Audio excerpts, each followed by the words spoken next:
Voices of Global Freedom, broadcasting live from San Diego, California. And we're going to give some reports about Yoda and some of the things that we're seeing around the world going on. You're not getting news. Our foundation is analyzing news you can use. We do that through a cadre of senior think tank, seasoned only, multilingual, with advanced academic credentials, incredible resumes. They come from varied disciplines, from intelligence, from law enforcement, from finance, from medical, special operations, as with General McInerney and Vallely. So that's who we call on openly in our magnified view Academy think tank. In addition, Backpack, we have a score of insiders currently working in the communities, intel communities and others, and we can't divulge their names, so we are analyzing news that you can use. Hardly find any anymore on the channels. Fox has become a PR firm. Hardly any news at all. We're taking a close look at Europe now. Yeah. Of what the Muslim invasion is doing. Why are we doing that? Because it's coming here. Not a single member of our cadre, about a dozen of these experienced geniuses and our insiders, they all independently and collectively believe that it is imminent that we're going to get active shooters, we're going to get IED explosives, and worse. What that means to us, no matter where you are, is with enough of that or a big one of that, your store shelves will be empty quickly. Backpack. Yoda, last Thursday, a worried German grandfather voiced his concerns about the increasing incidence of sexual harassment of young girls on their way to school by the Muslim migrants, or invaders is what we call them here on Voices of Global Freedom. In a meeting in the German town of Schlemme, his own granddaughter has been victim of sexual harassment, and he fears it will be much, much worse when girls will wear less clothing in the summer or dress for physical education. The mayor's reply angered the over 100 citizens who were present. It's simple. Don't provoke them and don't walk into these areas. Wow. Notice how they make the bad guys victims. The Muslim Brotherhood, world's oldest terrorist organization, and CARE. What's CARE stand for? Well, Council on American Islamic Relations, but we have another acronym for them. Yeah, are masters of making the bad guy victims, aren't they? And the good gals and guys are the bad guys, notice? Yeah, true. It is true. In this German town, the crowd went furious. Some mocked the absurdity of not being able to walk to school in your own town. Some demanded the government officials step down immediately. Later, the situation escalated, and the mayor threatened to call the police and clear the room because of incitement of hatred. He said it's technically not necessary to walk near the Muslim refugee shelters. There are alternative routes, but Germany, last I heard, was a free country. What about you, Yoda? I've spent a lot of time. They're ridiculous. Spent a lot of time in Germany, as you're aware.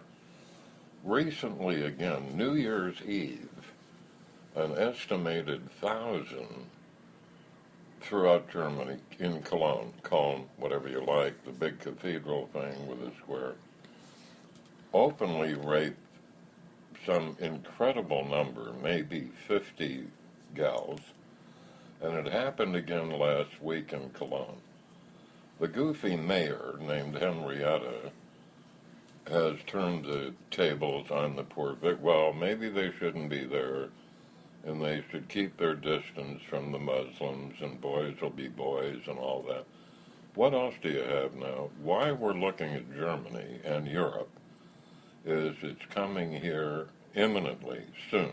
Well, it's here already, but the press won't be able to suppress it pretty soon. What else have you got? Yeah, one of the attendees who was in Germany when this happened sarcastically shouted back, "Yeah, let's keep all a 1 meter distance. It's all so easy. You're not allowed to walk in your own city anymore." So as Yoda said, we see it in Germany, Europe. But we're going to see it here in the United States. We're going to see these Muslim refugee places, whether they're Section 8 housing, where they get all this free stuff. We're going to see it all from all over America, and we're going to start seeing a lot of the same things that are happening. So it's clear that citizens were understandably outraged at the German mayor's assertion that the native citizenry must conform rather than the Muslim refugees being forced to act civilized and stop attacking children. As Yoda said, it's all about who's the real victim in all of this. What are your thoughts, Yoda? Well, our first trust me today is there is no way to vet these Syrians and Somali. There is, I say again, no way to vet these. So it's a big pretense thing. What else you got throughout Europe or Germany? Well, we heard the reports in Cologne, as you mentioned, there was 1,000 Muslims ravaging through, doing a Rape-Geddon across Germany. And unfortunately, we're seeing this Rape-Geddon headed to America in a city near you. Yeah, we are. There's an outfit springing up in Dresden. It's got a long name. We're vetting that. I can't pronounce the name. And I speak German, and I write German, and whatever you do in German. They're forming an anti-Muslim terrorist movement throughout Europe. They were active last week in Amsterdam, Holland, in Germany, in Calais, France, and they have elements in Australia. They were active counter-demonstrating in Canberra, the capital, so we're watching them. Enough of that goes on, it's going to constitute civil war, isn't it? It will. Police in the Bavarian town in Europe called Mering, a 16-year-old girl was raped by Muslims on September 11th, have issued a warning to parents not to allow their children to go outside unaccompanied. In the Bavarian town of Pocking, administrators of the Wilhelm Dice Gymnasium have warned parents not to let their daughters wear revealing clothing in order to avoid misunderstandings. Wow. We're not going to put our daughters in garbage bags, are we? Man, we better not. That's the point when we lose all our freedoms. That's really sad. It's also, we're seeing in Germany, seeing this type of Muslim appeasement and allowing these Muslim refugees free reign, while German citizens are forced to conform, as seen in many of our reports that we're following. In Sweden, Swedish social workers were told that an in-house memorial service for one of their murdered peers was forbidden because it might upset Muslim refugees. There was a recent report about a 15-year-old Muslim in Sweden who killed one of the Swedish native social workers. He just killed her like that. Wow. Well, your Swedish contact, they're raping nurses in the emergency rooms in the hospital. So nurses are no longer coming to work, so the Swedes aren't able to get medical treatment. They've been the poster country for diversity and all this politically correct, and I think they're about to get over it, don't you? Yeah, Alexandra Mezer, the social worker, 22, was killed January 25th in Mölndal, Sweden, while trying to break up a fight between two Muslim teenagers. The young woman died of stab wounds inflicted by a 15-year-old Muslim migrant. Where were you in Sweden? I spent a lot of time in southern Sweden, Malmö, and I was there about 15, 20 years ago, and it's like living in a painting. It's so beautiful. I can't imagine what it's like now. I think one of the other things going on in Europe that you don't hear from other people, only exclusively on Voices of Global Freedom and its sister millions visit magnifiedview.com, we're talking about tourism. Who's going to want to go do a tour to all these beautiful towns that look like paintings now? What do you think, Yoda? Oh, it's off now. It's way off. Travel to Europe. And with a new virus, it's way, way off now with Latin America. So the Exactly. world is changing. Inevitably, cries of Islamophobia and racism, despite the fact that Islam is not a race, and Muslim is not a race either. They are both religion. They mean Muslims, people adherent to the religion, are heard whenever anyone dares point out the truth. But my favorite piece of denial is when we see folks claim it can't happen in America. Multiple reports prove, without a doubt, it already has, and it will get even worse. Well, and the abomination is bringing them in unvetted, knowingly, as fast as he can. Look at Dearborn. That's now a Somali and Afghani enclave. Look at St. Paul, Minnesota. You've been there, of course. What estimates do you hear of how many Muslims in St. Paul? We're hearing estimates of at least 100,000. We're also seeing that they're trying to set up their own Sharia-compliant courts as well. We're following that story. You can learn more from Ryan Morrow, Clarion Project, how we expose a lot of that. We also have a website called terrorcamps.com. I say again, terrorcamps.com, exposing the U.S. Islamic terror camps in America from sea to shining sea. Do you have some more German incident by incident there? We have more. We do have a lot here in America already that we can report on. Schools in Maryland and the United States are changing their calendars by removing religious holidays due to pressures from Muslim groups to include Islamic holidays. Easter egg hunts were changed to academic egg hunts at Heritage Elementary School in Madison, Alabama, with the school citing religious diversity conflicts. Sharia-compliant loans are being offered because Sharia law prohibits payment of interest on loans, and a Vietnamese American in Webster, Texas, was ordered to remove his American flag, saying that his complex manager told him the flag was a threat to the Muslim community. Wow. We are precisely following Europe. It's a good window to look through of what's happening. I can't imagine in a country like ours why we're afraid of a couple million Muslims, but we are. Everybody's folding up to them. The press, perhaps as much as 80% liberal, lapdogs, lackeys for Obama, are suppressing all these incidents. They're putting it back on page 8. There has been Joint Terrorism Task Force, JTTF, headed by the FBI, has made an Islam arrest in the United States, terrorist arrest, every 4 days throughout the past year. Well, one of those are going to get through. Like the professionals say, we have to be right 100% of the time, and they only have to be right once. American businesses are under assault by the Muslim invasion as well. In Vermont, recently, a restaurant called Sneakers Bistro and Cafe removed a sign reading, "Yield for Sneakers Bacon" from a garden at the Winooski Rotary after a woman who described herself as a vegan and a Muslim household member called the sign offensive. So businesses are actually, retreating to these Muslim claims. Also, there are dozens of cases where Sharia law has already been seen in American courts. Yeah, there's no such thing, there's no division between civil and criminal law under Sharia. Islam, I've traveled Islam, existed amongst Islam, from Morocco in the west through Egypt in the east and all over the peninsula. It runs every molecule of their being from the minute they get up through 5 prayers a day to the minute they go to bed. It occupies every second of their existence: finance, wives, kids, work. They keep it low-key here. A lot of them are operating among us quietly, living Sharia on their own, and we don't see it a lot.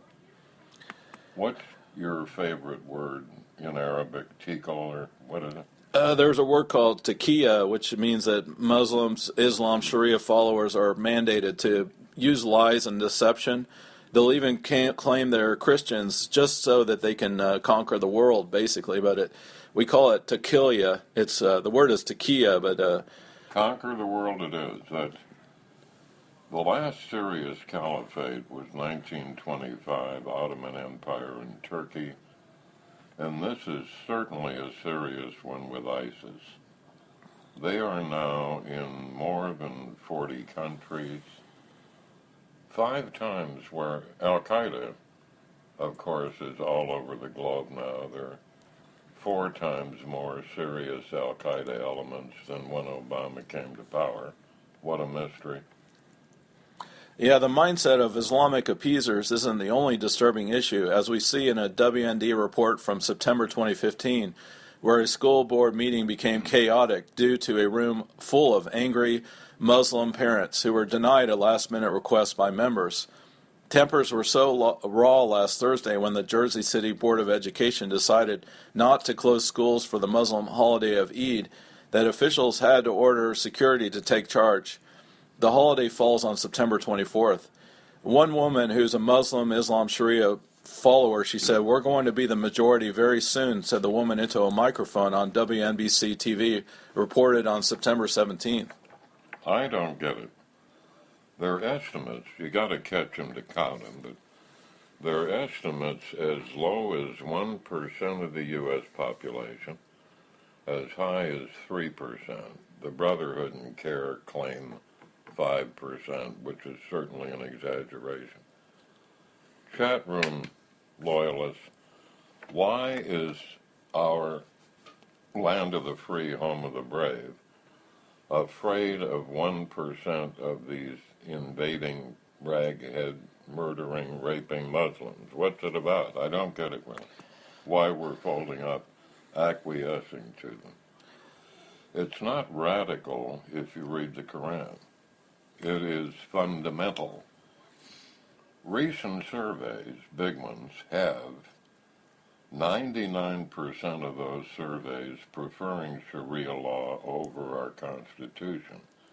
26% think that suicide bombings are often called for, here in the States, to bring on their system. What the hell? Why are we all afraid of these? A new estimate of the U.S. Muslim population by Pew Research Center issued in January 2016 shows that before 2040, Muslims are projected to become the second largest religious group in the United States after Christians. The main reasons for Islam's growth ultimately involve simple demographics. To begin with, Muslims have more children than members of the 7 other major religious groups analyzed in the study. Each Muslim woman has an average of 3.1 children, significantly above the next highest group, Christians, at 2.7, and the average of all non-Muslims, 2.3. In all major regions where there is a sizable Muslim population, Muslim fertility exceeds non-Muslim fertility. What it doesn't say is they're bringing 4 wives here. They're allowed 4 in the Quran. So what was the average reproduction? 3? 3.1. Well, 3 times 4 wives, right, is 12. Yeah, that's a lot.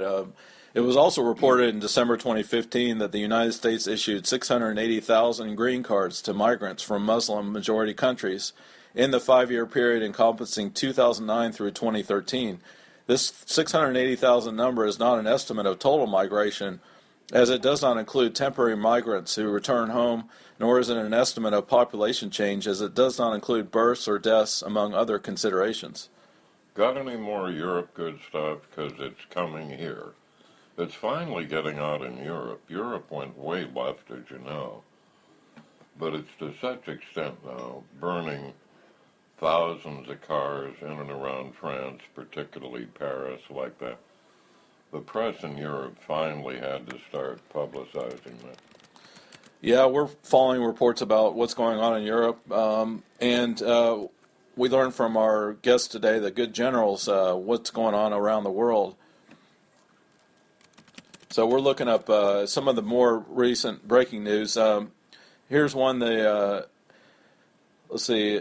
The EU, the European Union, issues Athens with ultimatum, 1 month to improve conditions for refugees. So now we're seeing that the EU is not agreeing with what countries are doing. So there's back and forth about that. Yeah, Greece has been given a month for as long as I can remember, and all they do is riot. It's Greek to me. All of the factions in Greece. Well, what we're seeing is, unfortunately we're seeing it here in the United States, is so many of the people of Europe are unemployed and desperate for jobs. They see these refugees from Muslim countries coming in, getting all this free stuff, so they're verifiably upset, and they're also taking their jobs away. Well, so nationalism is on the rise. That's definitely one of the predictions for 2016. I hope it is. We're going to see a lot more nationalism, but European Union authorities have given Athens 1 month to improve conditions for Muslim asylum seekers in the hope of eventually sending more refugees back to Greece. So the planned overall Greeks migration and asylum system is part of the EU's effort to get to grips with the biggest refugee crisis since the Second World War. Oh, Spain's another one. Take a look, please, at the magnifiedview.com. Look at an article by General Flynn. General Flynn he abruptly left the chair as director of the Defense Intelligence Agency. It's a major intel agency along with NSA, FBI. It's about a third larger than the CIA. He went and testified as to what it is and suddenly lost his career. He's got a replacement now. What's his name back there? We have reports about a replacement here that just testified before Congress. This week, like. That's right. Let's see. We have Vincent. He's Lieutenant General Vincent R. Stewart. He's the Lieutenant General, U.S. Marine Corps.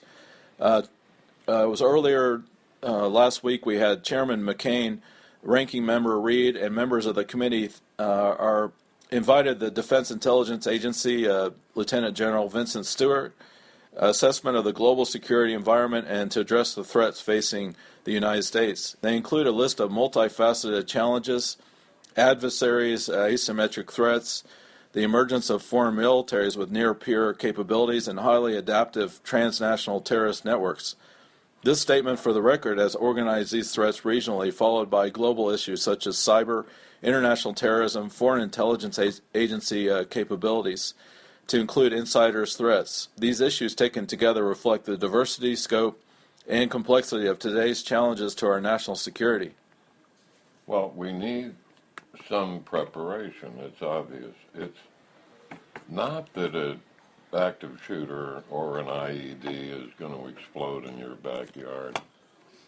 Our delivery systems today by truck and our hubs, once they're put down with active shooters or with an IED or, God forbid, dirty atomic bomb or, as bad, a massive chemical attack, which General Flynn, former DIA head, is concerned with, a chemical attack. Once that occurs, your store shelves are going to go empty in a few hours. So you need some basic stuff. We don't sell any stuff. We're non-monetized. Voices of Global Freedom, your radio, and your magazine, magnifiedview.com. We don't have sponsors and we don't look for donations, so we're not selling you something. You need basic supplies, shelter, food, water, communications. Well, you know what it is. Weapons in the odd case you have to defend yourself. Because it's coming, and 911 isn't going to work. The police, as Annie Southern Sense used to be in New York, are way understaffed now, and you're not hearing that. Because cities and counties aren't deriving the taxes they're used to, they're laying off cops now, and the press is suppressing that as well. Some of them are down there what we call officer safety levels. With a major regional event, individual officers, firefighters, and EMTs are affected personally, natural or man-made events, so they have to stay home protecting their family. Point being, when seconds count, coppers, firefighters, EMTs could be 4 days away. So you're going to be on your own now, and we hope you're prepared a little bit. Get pork and beans, because the pork annoys hell out of the Muslim. Go ahead. Welcome, Zeddy, Mary, Flycatch, Annie, Southern Sense, Talk Radio, and guests in our chat room. Thanks for joining us. Flycatch was just pointing out, host, the real threat is at the ballot box. Muslims will defeat us not by the sword, but by our own political system. Thanks for the comments and updates, Flycatch. Welcome, Mary. Glad to see you back. You're spot on, Flycatch. You often are. This is what's happened, particularly in Southern California, with Latinos specifically Mexicans. They move into a city pretty soon. They take over the city council and mayor, and there you are now, in effect, under Mexican rule. It's happening all over Southern California. Same thing with Islam now. It's starting up. They're pretty shrewd about that. We do have a recent report from USA Today, a website here from February 8, 2016. The Islamic State militant group, ISIS, will almost certainly remain a threat to the United States homeland and seek to launch or inspire attacks on American soil in 2016.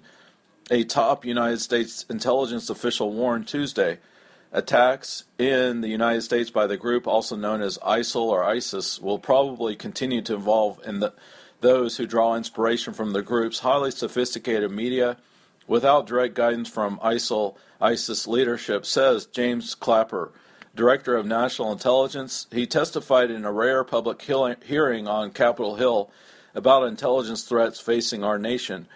Testifying with Clapper were the Director of the Defense Intelligence Agency, Marine Lieutenant General Vincent Stewart, CIA Director John Brennan, FBI Director James Comey, and Navy Admiral Michael Rogers, who heads the National Security Agency. Clapper calls the Islamic State the preeminent terrorist threat. It can direct and inspire attacks against a wide range of targets around the world. In a world where violent extremists are active in 40 countries, ISIL or ISIS is using the collapse of government authority to expand, he said. The July attack against military facilities in Chattanooga, Tennessee, and the San Bernardino, California terror attack in December demonstrate the threat that homegrown violent extremists also pose to the homeland, he said. Stewart said the Islamic State, ISIS, will probably conduct additional attacks in Europe and then attempt the same in the United States. He said U.S. intelligence agencies believe ISIS leaders will increasingly be involved in directing attacks rather than just encouraging lone wolf attackers, according to the Associated Press. I really resist the lone wolf term. It sounds cool for some of the broadcasters. None of the incidents so far were kept within the perpetrators. By that I mean their families, some of their friends, others had a good inkling of what they were up to. And you will observe, partner, that none of them came forward, did they? No. Nor are they going to. You'll notice after these events that none of the imams, none of the mullahs in the United States or elsewhere correct these things. They don't complain about it, therefore they're encouraging it, aren't they? These leaders who testified before Capitol Hill also listed other threats facing our nation. Al-Qaeda, which spawned the Islamic State, remains an enemy. The United States will face disparate threats from conflicts spurred by fights over scarce resources caused by climate change and global warming, and drug traffickers selling lethal heroin produced largely in China. In addition, the nation's cyber infrastructure remains extremely vulnerable to attacks by terrorists such as ISIS or ISIL, as well as states such as Russia, China, Iran, North Korea, Clapper said. North Korea has expanded a uranium enrichment facility and restarted a plutonium reactor that could begin recovering material for nuclear weapons in weeks or months, Clapper said. Clapper said Pyongyang is committed to developing a long-range nuclear-armed missiles capable of posing a direct threat to the United States, although the system has not been flight tested.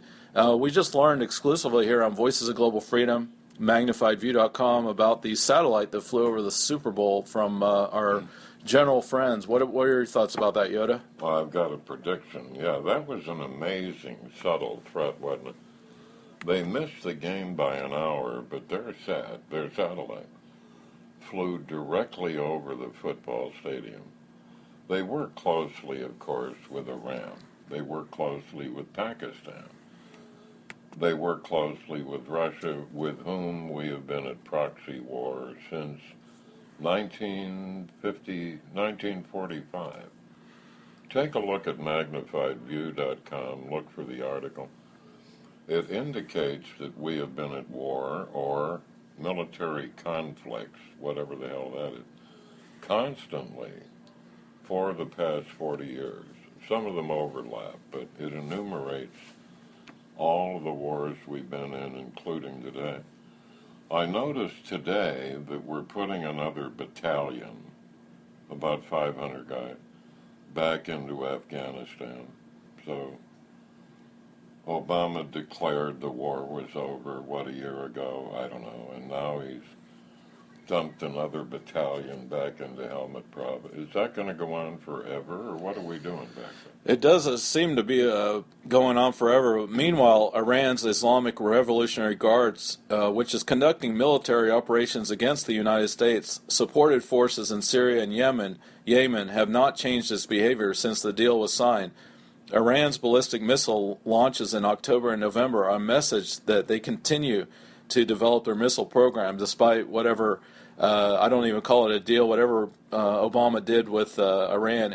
In general, the United States is facing a more violent world with a greater variety of threats than it has in 50 years, Clapper said. From the Middle East to South Asia, there are probably more cross-border conflicts than since the early 1970s, he said. On the cyber threat, Clapper said U.S. information systems controlled by the U.S. government and American industry are vulnerable to cyber attacks from Russia and China. Russia, the world's greatest nuclear power along with the United States, has also reemerged as a possible adversary, Clapper said. He said Moscow's incursion in Ukraine and other aggressive moves around the globe are being taken in part to demonstrate that Russia is a superpower equal to the United States. Well, sure, they're still smarting after Afghanistan. They hated that loss, and after the Soviet Union fell apart, a lot of Russia's population want to crank that up, and a lot of them want to be communists. That's what they do. That's just how they roll. We have been in a proxy war with them since 1945. I was in Korea, and that war was in addition to the North Koreans. That was against Russia and China, flat out. Russian pilots were flying North Korean enemy airplanes against us. Then we moved it over Germany in the Cold War, which was the U.S. versus Russia. I did Germany then against Russia. Then we went to ultimately Vietnam, where it was another proxy war against Russia and China. Nothing changes. And not incidentally, that's where the absurd rules of engagement started. All of these presidents think they're major generals, like our guests today, McInerney and Vallely.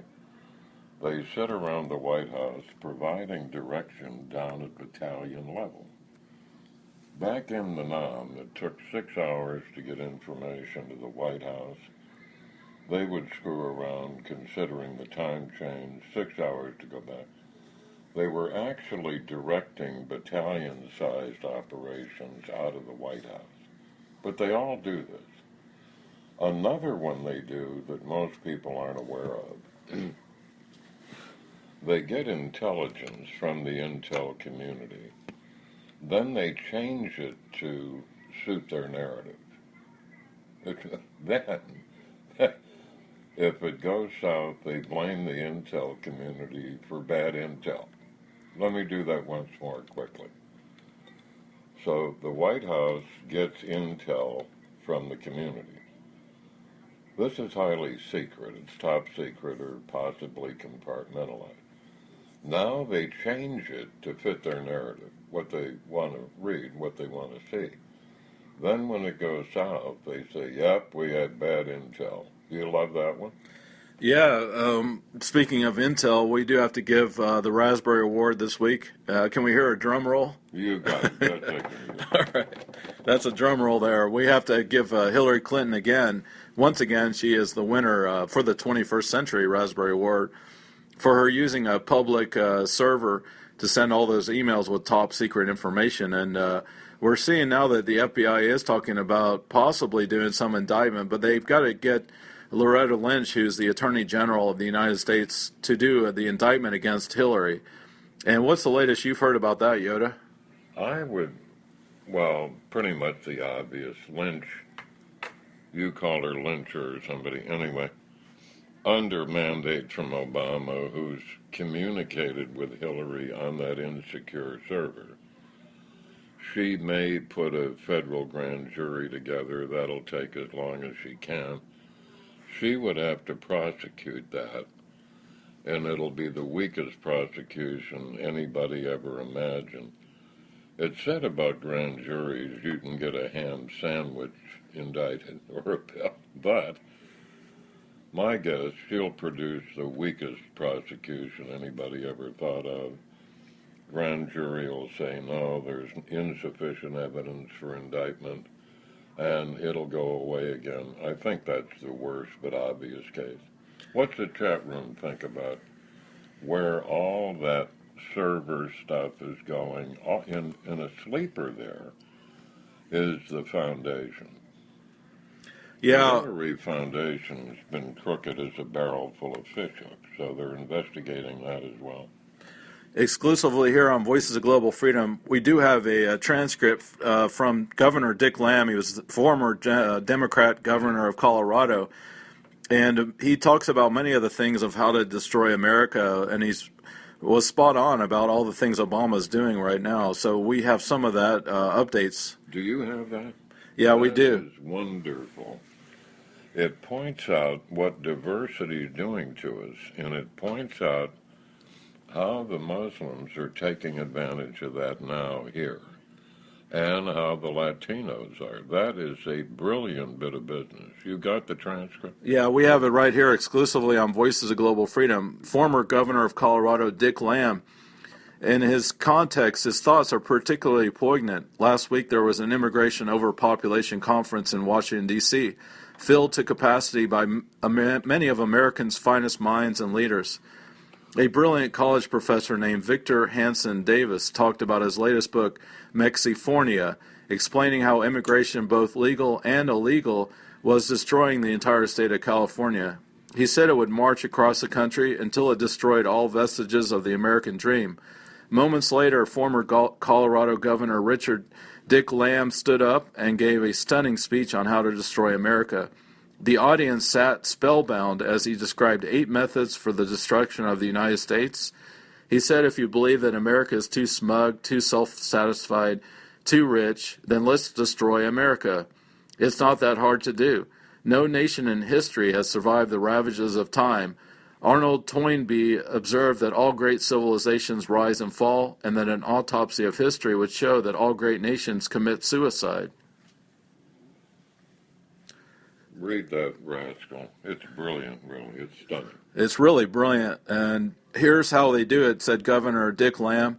First, to destroy America, turn America into a bilingual or multilingual and bicultural country. History shows that no nation can survive the tension, conflict, and antagonism of 2 or more competing languages and cultures.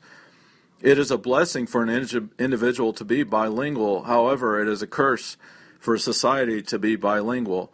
The historical scholar Seymour Lipset puts it this way: the histories of bilingual and bicultural societies that do not assimilate are histories of turmoil, tension, and tragedy. We have been on the street here in primarily Mexican, but Latino barrios, neighborhoods, where third-generation people don't have 4 words of English. True. Man, does that speak to that? Somehow, they're graduating American high schools with 4 words of English. So he is spot on with this language thing. It will tear you apart and is. What's his next one? The histories of bilingual and bicultural societies that do not assimilate are histories of turmoil, tension, and tragedy. Canada, Belgium, Malaysia, Lebanon, Europe, that we're seeing now, all face crises of national existence in which minorities press for autonomy, if not independence. Pakistan and Cyprus have divided. Nigeria suppressed an ethnic rebellion. France faces difficulties with the Basques, Bretons, Corsicans, and now the Muslims invading there. Governor Lamm went on to say, second, to destroy America, invent multiculturalism and encourage immigrants to maintain their culture. I would make it an article of belief that all cultures are equal. There are no cultural differences. I would make it an article of faith that the black and Hispanic dropout rates are due to prejudice and discrimination by the majority. Every other explanation is out of bounds. We have seen this. Our forefathers came from Europe. They came with skills. They had high skills, a lot of them, and they were eager to assimilate. They kept the culture in their neighborhoods, but they were hard over learning English out in the world, though they kept language in their homes. Many of these immigrants are low or no skilled. They bring diseases over as a souvenir, and they flat refuse to assimilate. Instead, they will tell you in your face that they want you to become like Mexico. When asked why they left then, there's one word: money. That's it. What's his next one? Governor Lamb's third point was that we could make the United States a Hispanic Quebec without much effort. The key is to celebrate diversity rather than unity. As Benjamin Schwartz said in the Atlantic Monthly recently, the apparent success of our own multi-ethnic and multicultural experiment might have been achieved not by tolerance but by hegemony or domination. Without the dominance that once dictated ethnocentrically and what it meant to be an American, we were left with only tolerance and pluralism to hold us together. Governor Lamb said, "I would encourage all immigrants to keep their own language and culture." Well, they sure keep their flags, don't they? Yeah. You go in these neighborhoods, it's all Mexican flags. It's Mexican flags on their cars, you know. You don't see any American ones. True, and Governor Lamb goes on to say he would replace the melting pot metaphor with the salad bowl metaphor. It is important to ensure that we have various cultural subgroups living in America, reinforcing their differences rather than as Americans emphasizing their similarities. Indeed. So the fourth point Governor Lamb makes is he says he would make our fastest growing demographic group the least educated. He would add a second underclass, unassimilated, undereducated, and antagonistic to our population. He would have the second underclass have a 50% dropout rate from high schools. Well, La Raza, Reconquista, borderline terrorist organizations are growing like mad in Southern California and elsewhere. Governor Dick Lamb's fifth point for destroying America would be to get big foundations, 501c3s, and businesses to give these efforts lots and lots of money. He would invest in ethnic identity. He would establish the cult of victimology and would get all minorities to think their lack of success was the fault of the majority. He would start a grievance industry, blaming all minority failures on the majority population. I love grievance industry. That's Yeah. Hillary's promoting that now, as is Sanders. Anyway, onward. Yeah, the Democrat Party is promoting this grievance industry a lot. The sixth plan for America's destruction and downfall would include dual citizenship and promote divided loyalties. He would celebrate diversity over unity. Again, it's celebrating diversity over unity is what would destroy America. He would stress differences rather than the many similarities that we have. Diverse people worldwide are mostly engaged in hating each other, that is, when they are not killing each other. A diverse, peaceful, or stable society is against most historical precedent. People undervalue the unity. Unity is what it takes to keep a nation together. Look at the ancient Greeks. The Greeks believed that they belonged to the same race. They possessed a common language and literature. They worshipped the same gods, and all Greek people took part in the Olympic Games. Well, a lot of jobs here now, you're required to speak Spanish. For example, the Santa Ana Police Department is pretty substantial, or I don't know by any Southern Sense New York standards, but I think it's 600 officers here, good medium-sized department.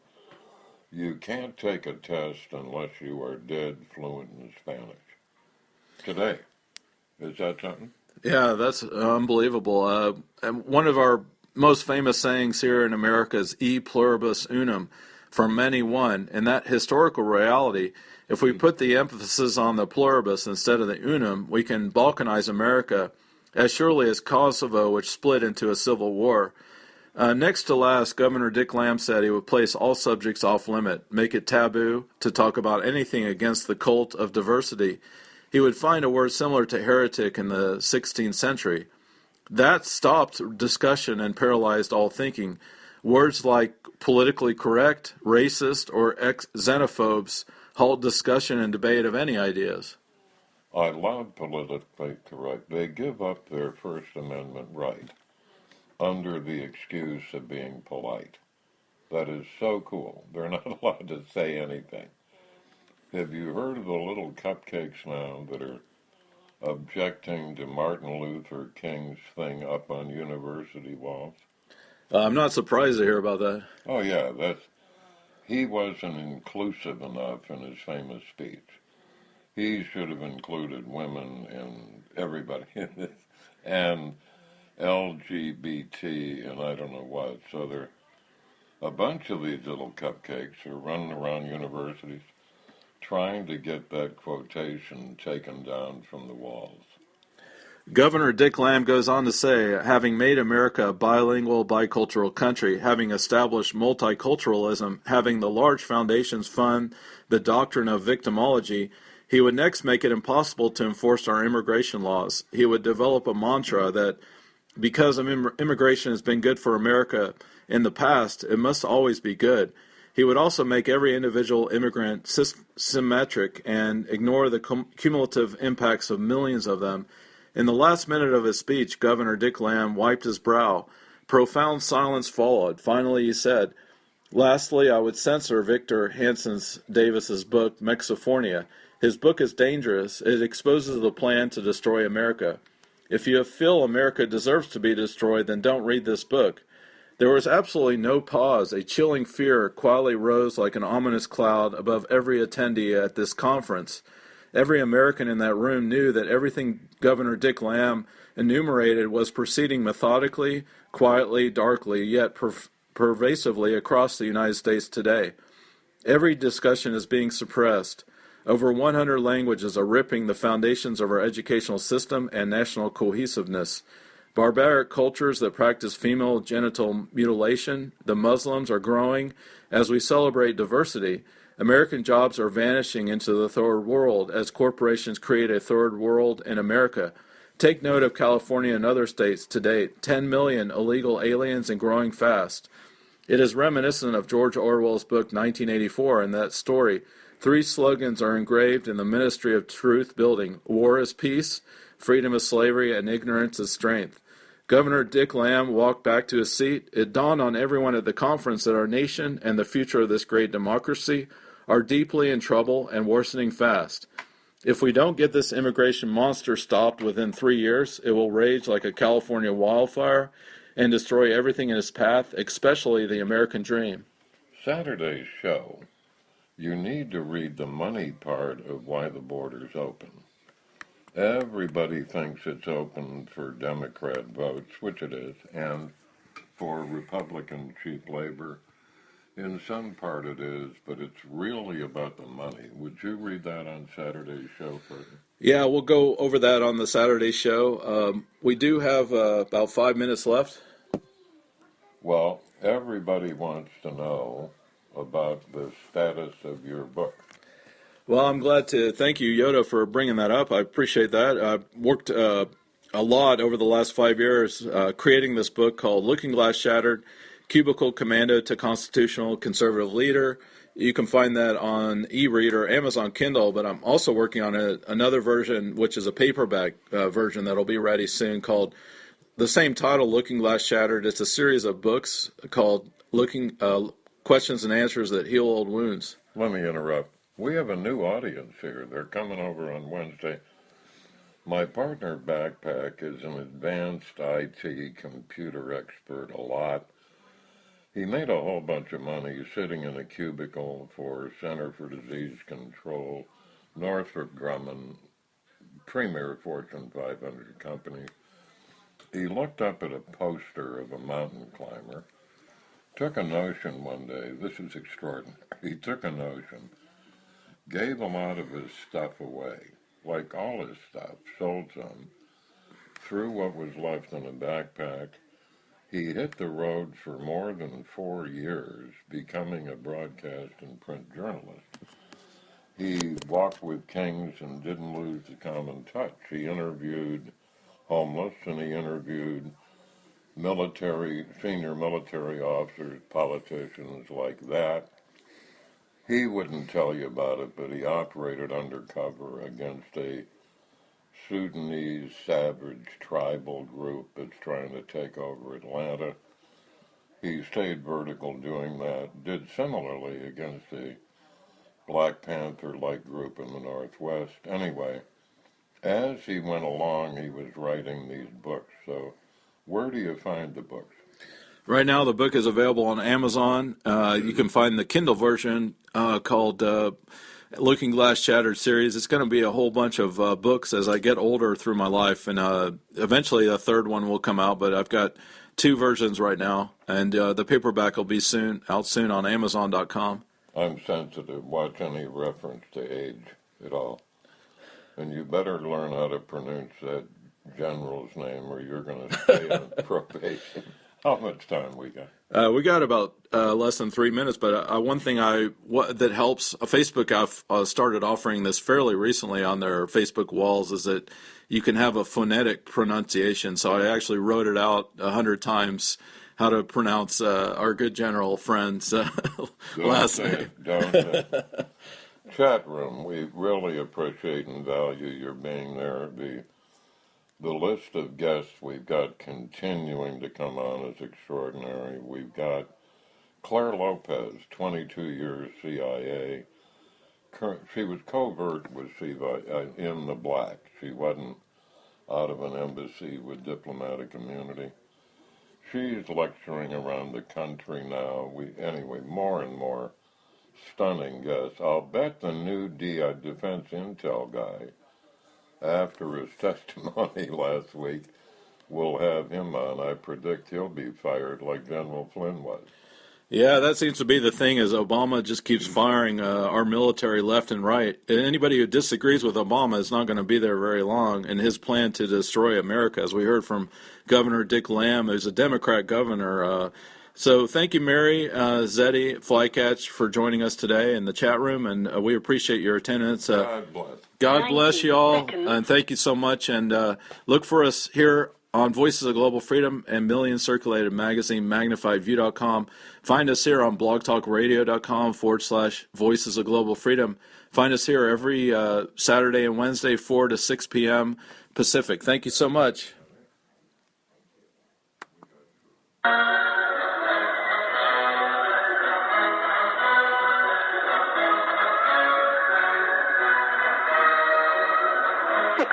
Seconds.